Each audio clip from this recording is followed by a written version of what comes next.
Hi friends, ഇന്ന് നമ്മൾ discuss ചെയ്യാൻ പോകുന്ന ടോപ്പിക് എന്ന് പറഞ്ഞാൽ ജാമ്യവും മുൻകൂർ ജാമ്യത്തെയും കുറിച്ചാണ്. ഈ ജാമ്യത്തെക്കുറിച്ചും മുൻകൂർ ജാമ്യത്തെക്കുറിച്ചൊക്കെ പറഞ്ഞിരിക്കുന്നത് ക്രിമിനൽ പ്രൊസീജിയർ കോഡിനകത്താണ്. ഇതൊരു പ്രൊസീജിയറാണ്, ഒരു ക്രിമിനൽ നടപടിയാണ്. ഇത് എപ്പോഴാണ് നമുക്ക് ഒരു ബെയിൽ എടുക്കേണ്ട ആവശ്യമെന്ന് പറഞ്ഞാൽ നമ്മളൊരു കേസിൽ പ്രതിയാവുമ്പോഴാണ്. ഒരു കേസിൽ അതൊരു കോഗ്നിസിബിളോ അല്ലെങ്കിൽ ഒരു നോൺ കോഗ്നിസിബിളോ ആയിട്ടുള്ള ഒഫൻസിൽ നമ്മൾ പ്രതിയായി കഴിഞ്ഞാൽ നമ്മൾ അതിനകത്ത് ജാമ്യം എടുക്കണം. ഇത് ഒരു കോഗ്നിസിബിളാണോ ഒരു നോൺ കോഗ്നിസിബിളാണോ എന്നൊക്കെ ഡിഫൈൻ ചെയ്തിരിക്കുന്നത് CRPCക്കകത്താണ്. അതുപോലെ IPCയുടെ ഷെഡ്യൂൾഡിനകത്തും ഓരോ സെക്ഷനകത്തും അത് ആ ഒഫൻസ് കോഗ്നിസിബിളാണോ നോൺ കോഗ്നിസിബിളാണോ ബെയിലബിളാണോ നോൺ ബെയിലബിളാണോ എന്നൊക്കെ പറഞ്ഞിട്ടുണ്ട്. അതുപോലെ തന്നെ CRPC 320കകത്ത് അത് ഒരു കോമ്പൗണ്ട് ചെയ്യാൻ പറ്റുന്ന ഒഫൻസ് ആണോ എന്നും പറഞ്ഞിട്ടുണ്ട്. കോമ്പൗണ്ട് എന്താണെന്ന് പറഞ്ഞാൽ കോംപ്രമൈസ് ചെയ്യാൻ പറ്റുമോ ഇല്ലയോ എന്നും പറഞ്ഞിട്ടുണ്ട്. നമുക്ക് എഗെയിൻസ്റ്റ് ആയിട്ട് ഒരു കേസ് പോലീസ് ചാർജ് ചെയ്യുന്നത് അല്ലെന്നുണ്ടെങ്കിൽ പ്രൈവറ്റ് കംപ്ലൈൻ്റ് ആയിട്ട് ഒരു പാർട്ടി കൊണ്ട് കോടതിയിൽ ഫയൽ ചെയ്യുന്നത് നമ്മൾ ഒരു കുറ്റം ചെയ്യുമ്പോഴാണ്. ആ കുറ്റം ഒരു പക്ഷേ ഇന്ത്യൻ പീനൽ കോഡിലോ അല്ലെങ്കിൽ മറ്റെന്തെങ്കിലും മൈനർ ആക്റ്റുകളിലോ പറഞ്ഞിട്ടുള്ള ഒഫൻസ് ആയിരിക്കും. അങ്ങനെ ഒരു ഒഫൻസ് നമ്മൾ കമ്മിറ്റ് ചെയ്ത് കഴിഞ്ഞാൽ അത് ഒരു സീരീസ് ഓഫ് ഒഫൻസ് ആയിട്ടായിരിക്കും ചാർജ് ചെയ്യുന്നത്. ഫോർ എക്സാമ്പിൾ, നമ്മളൊരാളെ അടിക്കുക മാത്രമാണ് ചെയ്യുന്നത്. അടിക്കുന്ന സമയത്ത് ചീത്ത വിളിക്കും, ചിലപ്പോൾ കയറിന് അവൻ്റെ വീട്ടിൻ്റെ അകത്ത് കയറിയായിരിക്കും അടിക്കുന്നത്. അങ്ങനെയൊക്കെ വരുമ്പോഴത്തേക്ക് ഓരോ ഒഫൻസുകളായിട്ടാണ് വരുന്നത്. അടിക്കുന്നതിന് ഒരു പ്രൊവിഷൻ, അവൻ്റെ പുറത്ത് എല്ലിന് ഫ്രാക്ചർ ഉണ്ടെന്നുണ്ടെങ്കിൽ അത് വേറൊരു സെക്ഷനായി. അത് കമ്പ് കൊണ്ടാണ് അടിച്ച് ഫ്രാക്ചർ വരുന്നതെങ്കിൽ ഒരു സെക്ഷൻ, കൈ കൊണ്ട് ഇടിച്ചാണ് ഫ്രാക്ചർ വരുന്നതെങ്കിൽ വേറൊരു സെക്ഷൻ, വീടിനകത്ത് കയറിയ ഹൗസ് ട്രസ്പാസ് വരും. അങ്ങനെ ഒരുപാട് ഒഫൻസുകൾ, ഒരു സീരീസ് ഓഫ് ഒഫൻസുകളാണ് ചാർജ് ആവുന്നത്. അതിൻ്റെ അകത്ത് ഏതെങ്കിലും ഒരു ഒഫൻസ് നോൺ ബെയിലബിളോ അല്ലെങ്കിൽ ഏതെങ്കിലും ഒരു ഒഫൻസ് ഒരു കോഗ്നിസിബിളോ ആണെന്നുണ്ടെങ്കിൽ എൻ്റെയർ ഒഫൻസും നോൺ ബെയിലബിളും കോഗ്നിസിബിളോ ആയിട്ട് മാറും. അപ്പോൾ ഇങ്ങനെയുള്ള കേസുകൾ വരുമ്പം നമ്മൾ അതിൻ്റെ ഷെഡ്യൂൾഡിനകത്ത് പറഞ്ഞിട്ടുണ്ട് അത് ബെയിലബിളാണോ നോൺ ബെയിലബിളാണോ എന്ന്. അങ്ങനെ ബെയിലബിൾ ഒഫൻസ് ആണെങ്കിൽ നമുക്ക് കോടതിയിൽ പോയി ജാമ്യം എടുക്കാം.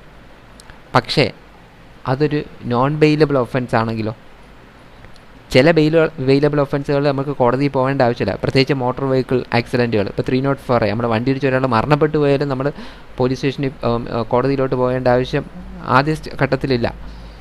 ചെറിയൊരു ഒരാളെ വണ്ടി ഇടിച്ചു ഒരാൾക്ക് ഫ്രാക്ചർ പറ്റിയെങ്കിൽ നമുക്ക് പോലീസ് സ്റ്റേഷനിൽ നിന്ന് ജാമ്യം എടുത്തുകൊണ്ട് ഇറങ്ങാം. പിന്നെ നമുക്ക് കോടതിയിൽ പോകേണ്ട ആവശ്യമേ ഇല്ല.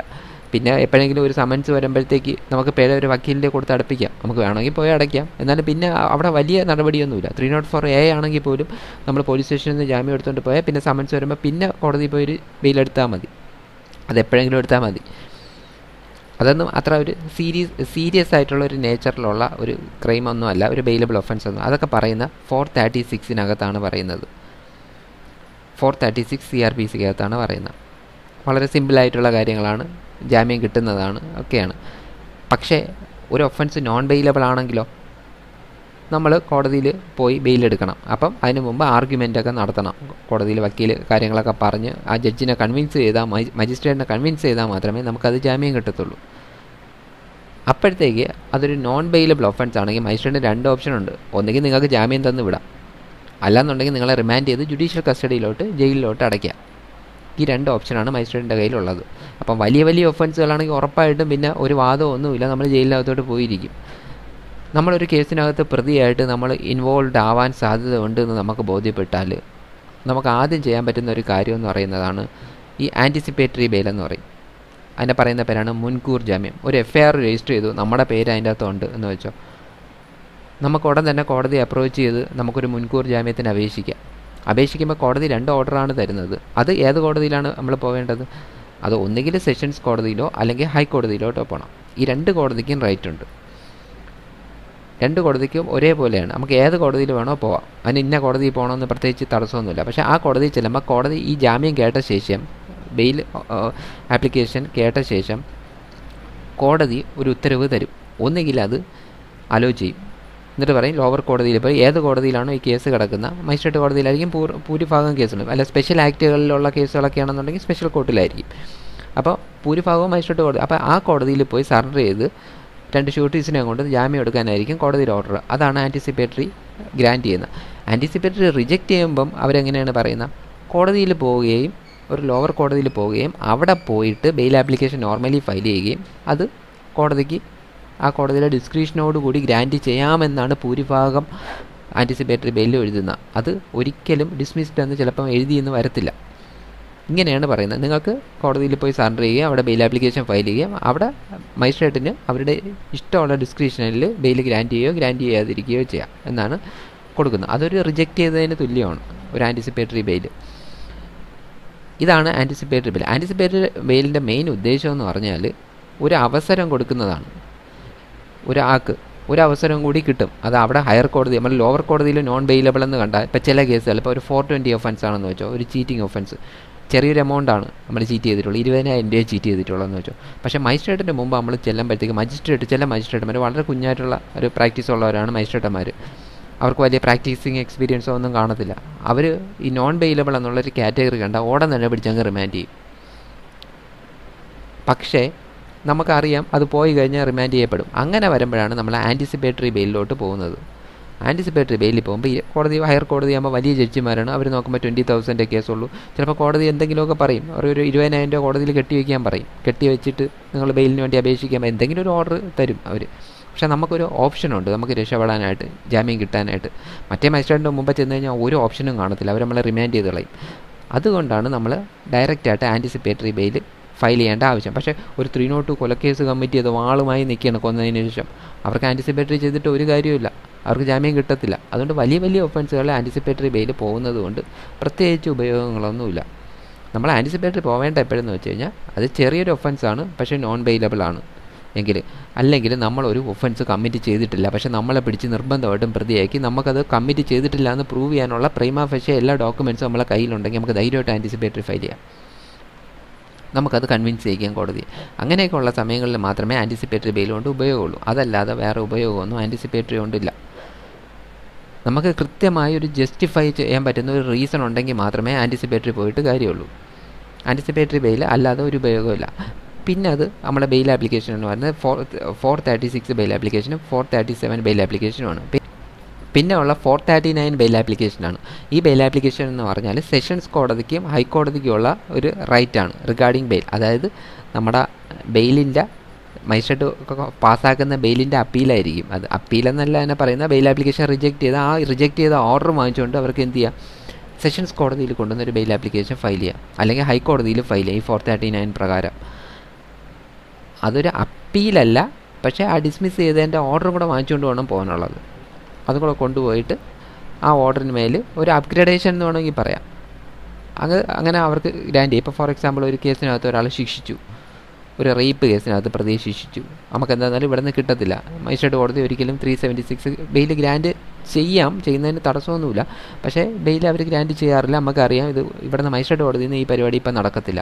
ഇത് നമുക്ക് ആ ബെയിൽ ആപ്ലിക്കേഷന് അവിടെ നിന്ന് ഡിസ്മിസ് ചെയ്ത ബെയിൽ ആപ്ലിക്കേഷന് വാങ്ങിച്ചിട്ട് നമുക്ക് എന്ത് ചെയ്യാം, നേരെ സെഷൻസ് കോടതിയിൽ പോകാം. അവിടെ കൊണ്ടുവന്നൊരു ബെയിൽ ആപ്ലിക്കേഷൻ ഫയൽ ചെയ്യാം. ഹൈക്കോടതിയിലും പോവാം, ബെയിൽ ആപ്ലിക്കേഷൻ ഫയൽ ചെയ്യാം. ഏതെങ്കിലും ഒരു സ്ഥലത്തേ ഫയൽ ചെയ്യാൻ പറ്റത്തുള്ളൂ. ഫയൽ ചെയ്ത് കഴിഞ്ഞാൽ കോടതിക്ക് അത് കേട്ടിട്ട് വേണമെങ്കിൽ ബെയിൽ ഗ്രാൻഡ് ചെയ്യാം. അങ്ങനെ ഗ്രാൻഡ് ചെയ്യുന്നതുകൊണ്ട് സെഷൻസ് കോടതി അപ്പോഴത്തേക്ക് കുറേ ദിവസം അങ്ങ് കഴിയും.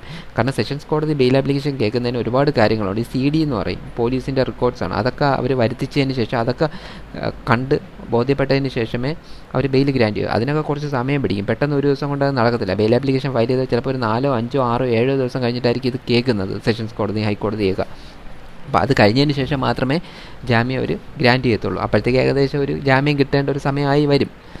പിന്നെ വലിയ വലിയ കേസുകളൊക്കെ ആണെന്നുണ്ടെങ്കിൽ ചിലപ്പോൾ കുറേയൊക്കെ താമസിച്ചിട്ടേ അവർ ബെയിൽ ഗ്രാൻഡ് ചെയ്യത്തുള്ളൂ. അങ്ങനെയൊക്കെ ഉണ്ട്. ചിലപ്പോൾ അവരും റിജക്റ്റ് ചെയ്യാം. അത് റിജക്റ്റ് ചെയ്ത് നമുക്ക് അതിൻ്റെ ഹയർ കോടതിയിൽ അപ്പീൽ പോവാം, ഹൈക്കോടതിയിൽ അപ്പീൽ പോവാം. അപ്പീലല്ല ഇതിനെ പറയുന്നത്. ഇതിന് അപ്പീലെന്ന് പറയുന്നൊരു വാക്ക് നമുക്ക് ഉപയോഗിക്കാൻ പറ്റില്ല. ഡിസ്മിസ് ചെയ്ത ഓർഡറിൻ്റെ ആ ഓർഡർ വാങ്ങിച്ചുകൊണ്ട് നമുക്ക് ഒരു പറഞ്ഞ അപ്ഗ്രഡേഷൻ എന്ന് പറയാം, മുകളിലത്തെ കോടതിയെ സമീപിക്കാം. അത്രയേ പറ്റത്തുള്ളൂ. ഇത്രയാണ് ഈ ബെയിലിൻ്റെ ഒരു കാര്യം പറയുന്നത്. നമുക്ക് ആ ഒരു 436ഉം 437ഉം 438ഉം 439 ഈ 4 സെക്ഷനാണ് ഇതിൻ്റെ അകത്ത് ബെയിലുമായിട്ട് ബന്ധപ്പെട്ട് വരുന്നത്. നമുക്കതൊന്ന് നോക്കാം.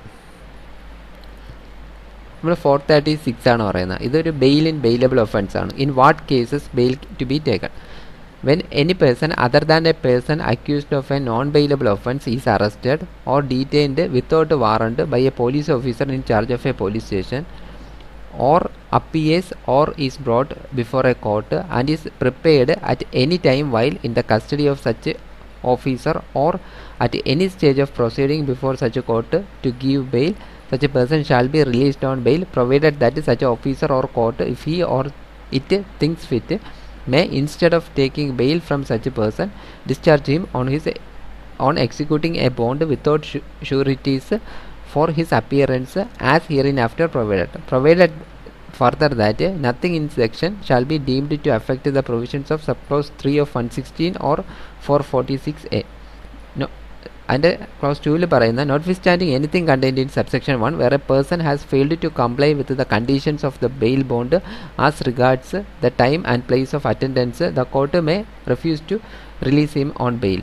When on a subsequent occasion in the same case he appears before the court or is brought in custody, and any such refusal shall be without prejudice to the powers of the court to call upon any person bound by such a bond to pay the penalty thereof under section 446.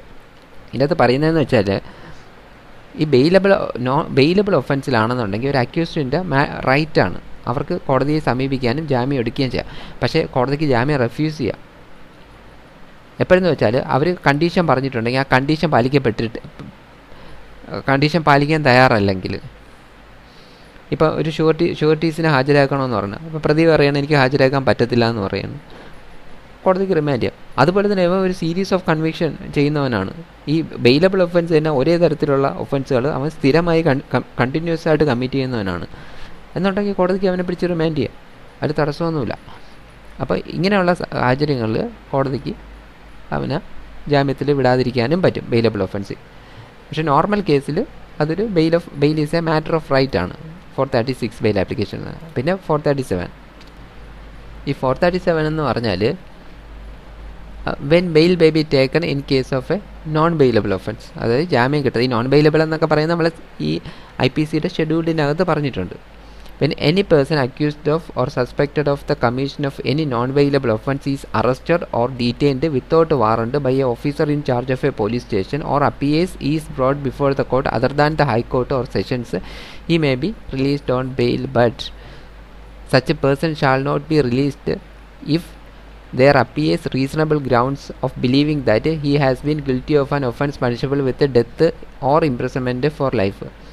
Such a person shall not be so released if such offence is a cognizable offence and he had been previously convicted of an offence punishable with death, imprisonment for life and imprisonment for 7 years or more, or had been previously convicted on 2 or more occasions of a non-bailable or cognizable offence, provided that the court may direct a person referred in clause 1 or clause 2 be released on bail if such a person is under the age of 16 years or a woman or a sick or infirm, provided further that the court may also direct that person referred in clause 2 be released on bail if it is satisfied that it is just a proper so to do for any other special reason, provided also that the mere fact that the accused person may be required for being identified by witnesses during investigation shall not be sufficient ground for refusing grant bail if he otherwise entitled to released on bail and gives an undertakings that he shall comply with such a direction as may be given by the court.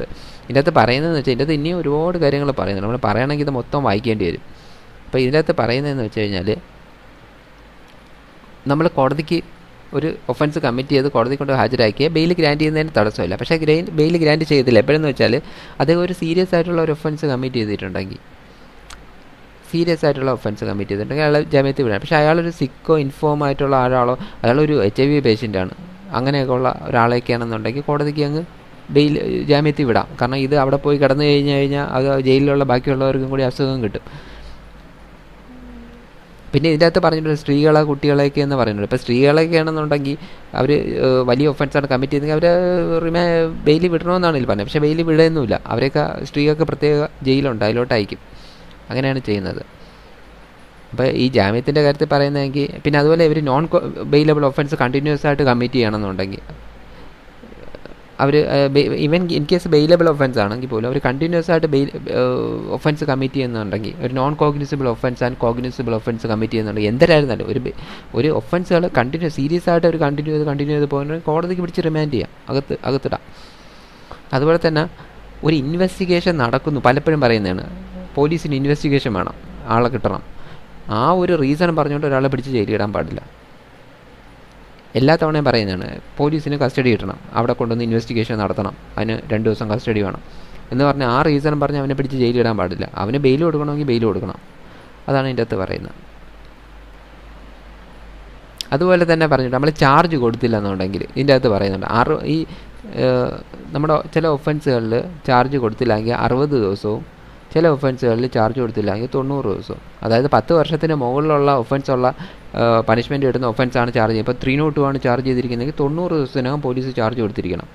അങ്ങനെ charge കൊടുത്തില്ലെങ്കിൽ ആ ഒരു മാറ്ററിൽ കോടതിക്ക് ജാമ്യം കൊടുക്കാം. അതേസമയം 10 വർഷത്തിന് താഴെയുള്ള ഒരു ഒഫൻസാണ് കമ്മിറ്റ് ചെയ്യുന്നതെങ്കിൽ 60 ദിവസത്തിനകം ബെയിൽ ആപ്ലിക്കേഷൻ കൊടുത്തിരിക്കും. 60 ദിവസത്തിനകം അവർ charge final report 173(2) report police കൊടുത്തിരിക്കണം. അത് കൊടുത്തില്ല എന്നുണ്ടെങ്കിൽ കോടതിക്ക് ജാമ്യം അനുവദിക്കാം, ഒരു നോൺ ബെയിലബിൾ ഒഫൻസ് ആണെങ്കിൽ പോലും. അതുപോലെ തന്നെ കോടതി അയാൾ ജയിലിൽ കിടക്കുകയാണ്, അതിലിങ്ങനെ കേസ് നടന്നുകൊണ്ടിരിക്കുകയാണ്. അപ്പോൾ കോടതിക്ക് ബോധ്യപ്പെട്ട് അയാൾ ഒഫൻസ് ഇത് നിരപരാധിയാണെന്ന് ബോധ്യപ്പെട്ട കോടതിക്ക് അപ്പം തന്നെ ജാമ്യത്തിൽ വിടാം. അത് വിത്തൗട്ട് ഷുവർട്ടീസിൽ വിടാം, അല്ലെന്നും ഒരു കുഴപ്പമില്ല. അപ്പോൾ ഇങ്ങനെ ഒരുപാട് കാര്യങ്ങൾ ഇതിൻ്റെ അകത്ത് പറയുന്നുണ്ട്. ഇതാണ് 437 എന്ന് പറയുന്നത്. പിന്നെ 438 ആണ് ആൻറ്റിസിപ്പേറ്ററി ബെയിൽ എന്നറിയപ്പെടുന്നത്, നമ്മൾ പറഞ്ഞ ആൻറ്റിസിപ്പേറ്ററി ബെയിൽ. അതിൽ പറയുന്ന direction for grant bail to a person apprehending arrest. അതായത് അറസ്റ്റ് ചെയ്യപ്പെടാൻ സാധ്യതയുള്ള ഒരാൾ, അയാൾ when any person has reason to believe that he may be arrested. അയാളിങ്ങനെ മനസ്സിൽ വിചാരിക്കുകയാണ്, മറ്റേ അപ്പുറത്തൊരാൾ ചത്തു, അതിപ്പോൾ എന്നെ പൊക്കും, ഞാൻ അതിൻ്റെ അകത്ത് പ്രതിയാവാൻ സാധ്യത ഉണ്ട്. അതൊരു ബെയിലബിൾ ഒഫൻസിലല്ല, ഒരു നോൺ ബെയിലബിൾ ഒഫൻസിൽ ഞാൻ പെടാനുള്ള സാധ്യത ഉണ്ട് എന്ന് ബോധ്യപ്പെട്ടാൽ അവർക്ക് ഹൈക്കോടതിയിലോ സെഷൻസ് കോടതിയെ സമീപിക്കാം. അതുപോലെ തന്നെ അവർക്ക് ആൻറ്റിസിപ്പേറ്ററി ഗ്രാൻഡ് ചെയ്യുമ്പോൾ കോടതികൾ എന്തൊക്കെ ചെയ്യണം, കുറേ കണ്ടീഷൻസ്. അതിൻ്റെ എന്താണ്, person shall make himself available for interrogation by police officer and when required. പോലീസിന് എപ്പോൾ ആവശ്യമുണ്ടോ അപ്പം തന്നെ നിങ്ങൾ ചെന്ന് പോയിരിക്കണം. അത് ഒന്നാമത്തെ കണ്ടീഷനായിട്ട് വയ്ക്കുക. 2, അതുപോലെ തന്നെ ഇതിൻ്റെ സാക്ഷികളെ ഇൻഡ്യൂസ് ചെയ്യാനോ ത്രെഡ് ചെയ്യാനോ ഒന്നും പാടില്ല. അവർ പുറത്തിറങ്ങിയിട്ട് അവർക്ക് ജാമ്യം ആൻറ്റിസിപ്പേറ്ററി കൊടുക്കുകയാണ്, അവിടെ പോയി സാക്ഷികളെ കണ്ട് ഭീഷണിപ്പെടുത്തി സാക്ഷികളെ കണ്ടിട്ട് ഈ കേസിൽ നിന്ന് പിന്മാറിപ്പോകാൻ പറയുകയോ ഒന്നും ചെയ്യാൻ പാടില്ല. അതുപോലെ തന്നെ കണ്ടീഷൻ വയ്ക്കുക, ഇന്ത്യ വിട്ട് പോകരുതെന്ന് പറഞ്ഞൊരു കണ്ടീഷൻ വയ്ക്കാം. ഏത് കണ്ടീഷൻ വേണോ അവർക്ക് വയ്ക്കാം. ഈ നമ്മൾ നോൺ ബെയിലബിൾ ഒഫൻസിൽ അല്ലെങ്കിൽ ബെയിൽ കൊടുക്കുന്ന എന്ത് കണ്ടീഷൻ വേണോ കോടതിക്ക് കണ്ടീഷൻ വയ്ക്കാൻ സാധിക്കും. അതിൻ്റെ അകത്ത് പറയുന്നതെന്ന് വെച്ചാൽ special powers of high court or court of sessions regarding bail. A high court or court of sessions may direct that any person accused of an offence and in custody be released on bail, and if offence is in nature referred in subsection 3 437 may impose any condition which is considered necessary for the purpose of mentioned in the subsections. അവർക്ക് ഒരു കോടതി ജാമ്യാപേക്ഷ കൊടുത്തു, അവർ തള്ളി, അത് ആ കോടതിയിലോട്ട് വരികയാണ്, ആ തള്ളിയ ഓർഡറുമായിട്ട് ആ കോടതിക്ക് ബെയിൽ ഗ്രാൻറ്റ് ചെയ്യാം. അത് കേട്ട ശേഷം, വാദം കേട്ട ശേഷം വേണമെങ്കിൽ റിജക്റ്റ് ചെയ്യാം. റിജക്റ്റ് ചെയ്യുമ്പോൾ ഇതുപോലെ കണ്ടീഷൻസ് കോടതിക്ക് വച്ച് കീഴ്ക്കോടതിയിലോട്ട് അയക്കാം. അപ്പോൾ നമ്മൾ അവിടെ നിന്ന് ഓർഡർ വാങ്ങിച്ചുകൊണ്ട്, കിട്ടിയ ഓർഡർ വാങ്ങിച്ചുകൊണ്ട് കീഴ്ക്കോടതിയിൽ കൊണ്ടുവന്ന് നമ്മൾ എന്ത് ചെയ്യണം, എക്സിക്യൂട്ട് ചെയ്യണം. അപ്പോൾ ആ കീഴ്ക്കോടതി നമുക്ക് അവരെ ജയിലിൽ നിന്ന് ഇറക്കാനുള്ള ഓർഡർ തരും. അപ്പോൾ അതുകൊണ്ടൊന്ന് ജയിലിൽ കൊടുത്ത് നമ്മൾ അവരെ ഇറക്കണം. ഇങ്ങനെയാണ് 439 ബെയിൽ ആപ്ലിക്കേഷൻ. ഇത്രയാണ് ബെയിൽ ആപ്ലിക്കേഷൻ്റെ അകത്തുള്ളത്. നിങ്ങൾക്ക് എന്തെങ്കിലും സംശയം ഉണ്ടെങ്കിൽ എൻ്റെ അടുത്ത് ചോദിക്കാം. കാരണം ബെയിൽ ആപ്ലിക്കേഷൻ എന്ന് പറയുന്ന വലിയൊരു സബ്ജക്റ്റാണ്. ഇത് ഒരു കോംപ്ലിക്കേറ്റഡ് ആണ്, പെട്ടെന്ന് തലയിൽ കയറത്തില്ല. ഇതുമായിട്ട് ബന്ധമില്ലാത്ത ആൾക്കാർക്ക് ഇത് പറഞ്ഞാൽ മനസ്സിലാവത്തില്ല. അപ്പോൾ അങ്ങനെയുള്ളവർക്ക് എന്തെങ്കിലും സംശയം ഉണ്ടെങ്കിൽ ഈ കമൻറ്റിലൂടെ ചോദിച്ചാൽ ഞാൻ പറഞ്ഞുതരാം. പിന്നെ എന്തെങ്കിലും പുതിയ ടോപ്പിക്കായിട്ട് വരുമ്പോൾ കാണാം. ബൈ.